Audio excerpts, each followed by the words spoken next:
ముందుగా పల్లీల పొడి, మళ్ళీ నువ్వుల పొడి, మళ్ళీ 2-3 చెంచాల కారము, గడ్నూల పొడి. గడ్నూల పొడి అంట చూడండి ఇట్లా ఉంటుంది. ఉప్పు,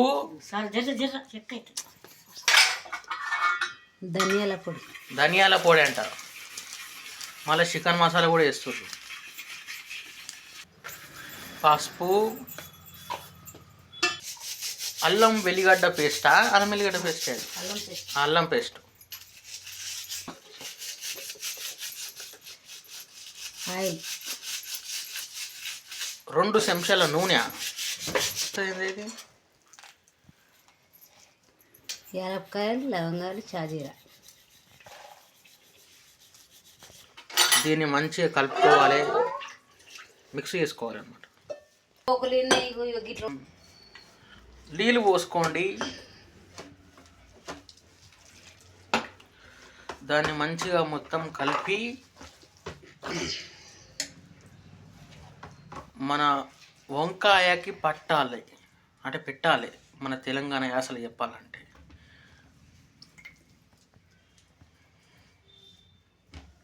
అన్ని వంకాయలకు ఇలానే చేసుకోవాలి. దీని తర్వాత మనం బాండి పెట్టాలి, అంటే బాండి పెట్టాలి, కడాయి అంట పెట్టాలి. ఇంత పెద్ద కడాయి లాంటి బాండి పెట్టి మంట ముట్టియాలి. మంట ముట్టించిన తర్వాత 2-3 చెంచాల నూనె పోసుకోవాలి.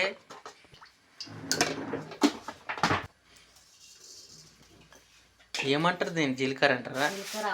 జీలకర్ర, ఆవాలు. తర్వాత ఒక ఉల్లిగడ్డను కోసుకోవాలి, చేతి తగినా సరే పర్వాలేదు. పని ఉన్నప్పుడు తొందర వేసుకోవాలి, ఎమర్జెన్సీ. బాండి వేగిన తర్వాత ఉల్లిగడ్డలు వేసుకోవాలి. ఉల్లిగడ్డలు కలుపుకున్న తర్వాత వంకాయలు, దీన్ని ఏమంటారే చెప్పే, గుత్తి వంకాయ అంట. అందులో ఏమో గుచ్చాలంట, కుర్చీలు వేయాలి. ఇప్పుడు వంకాయలని ఇందులో వేసుకోవాలి.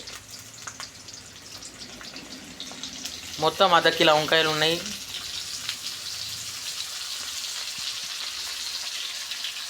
గ్రేవీ కూడా వేసుకోవాలి.